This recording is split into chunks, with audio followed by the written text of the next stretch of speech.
हैं इसका? देखिए, कोरोना नाम की बीमारी पिछले 1 वर्ष से भारत में प्रविष्ट हो गई है, ऐसा बताया जाता है। बीमारी तो बीमारी है, अगर कोई संक्रमण है तो वो तो निरंतर संक्रमित होना चाहिए एक व्यक्ति से दूसरे व्यक्ति में। लेकिन ये देखा गया है पिछले 1 वर्ष के अनुभव से कि ये कोरोना नाम की जो बीमारी है, ये केवल धार्मिक आयोजनों में आती है। राजनीतिक आयोजन उसके बाद से निरंतर हो रहे हैं। बिहार का चुनाव हो गया, बंगाल का चुनाव हो रहा है, इसके पहले दूसरे अनेक कार्यक्रम हुए। तो ये कोरोना उन रैलियों में नहीं जाता है, रोड शो में नहीं जाता है, और धार्मिक कार्यक्रम जहां पर भी होते हैं वहां पर आ जाता है। हरिद्वार में कुंभ हो रहा है, 12 वर्षों के बाद आ रहा है। लोग प्रतीक्षा करते रहते हैं कि 12 वर्ष के बाद कुंभ का काल कब आएगा कि जाकर के हम पुण्य लाभ अर्जित कर लेंगे, और फिर अगला कुंभ हमको मिला कि न मिला।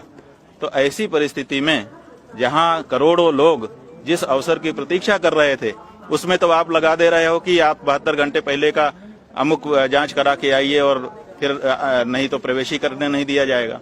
और बंगाल में चुनाव हो रहा है, वहां लाखों लोग इकट्ठा हो रहे हैं। प्रधानमंत्री नरेंद्र मोदी जी के मंच पर भी लोग सट सट करके खड़े हो रहे हैं। वो स्वयं वक्तव्य दे रहे हैं 2 गज की दूरी जरूरी, लेकिन उनके मंच पर ही 2 गज की दूरी तो कहीं दिखाई नहीं दे रही है।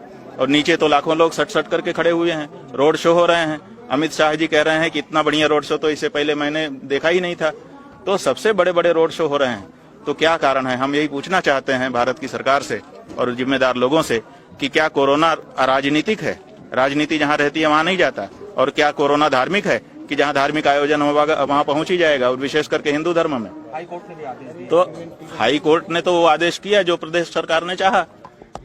सवाल ये है कि बंगाल में क्यों कोरोना नहीं है और हरिद्वार में, उत्तराखंड में क्यों कोरोना का भय है?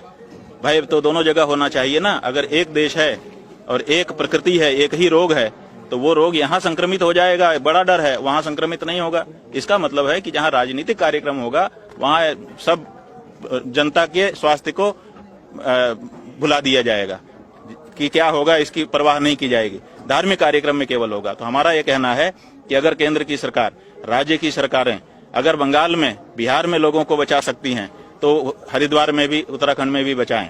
और अगर वो भगवान के भरोसे बचे हुए हैं तो यहाँ भी भगवान के भरोसे छोड़ दें, ताकि लोग कम से कम आकर के आस्था की डुबकी तो लगा सकते हैं, अपने जीवन को सफल तो बना सकें। बड़ी मुश्किल से ये पर्व आता है।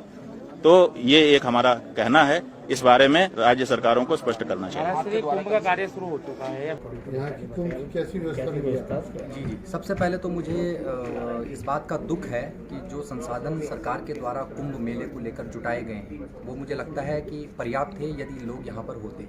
मैं जगह जगहों पर जा रहा हूँ, सड़कों पर मैं देख रहा हूँ सड़क खाली हैं, पगडंडियाँ खाली हैं, नहाने के लिए कोई व्यक्ति मुझे दिखाई नहीं दे रहा है। साधु सन्यासी इधर उधर बैठे भी दिखाई दे रहे हैं। यहाँ तक कि इतने बड़े पंडाल के अंदर ये व्यवस्था है कि 4 घंटे से लाइट नहीं है, और सुनने में आ रहा है कि प्रत्येक दिन में ये लाइट काटी जाती है।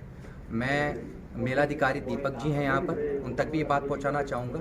आए दिन मैं उनके वीडियो सोशल मीडिया पर देखता हूँ व्यवस्थाओं को लेकर के। कभी वो दुकान में जाकर के चालान काटते हुए नजर आते हैं, भीड़ को कंट्रोल करते हुए नजर आते हैं। मैं उनसे चाहता हूँ कि दीपक जी शंकराचार्य जी के इस पंडाल में भी पहुँचे और देखिए कि 4-5 घंटे कैसे यहाँ पर साधु सन्यासी आकर के इस गर्मी में, तपिश में कैसे रहते हैं। कुल मिलाकर के मुझे लगता नहीं कि सरकार ने कुंभ को लेकर के कोई अच्छा संदेश, सिर्फ और सिर्फ ठेकेदारी पनपाने का काम यहाँ पर हुआ है।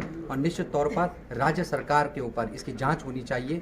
इतना बड़ा आयोजन हुआ है लेकिन व्यवस्थाएं दूर दूर तक दिखाई नहीं दे रही हैं, जनसंख्या कहीं दिखाई नहीं दे रही है।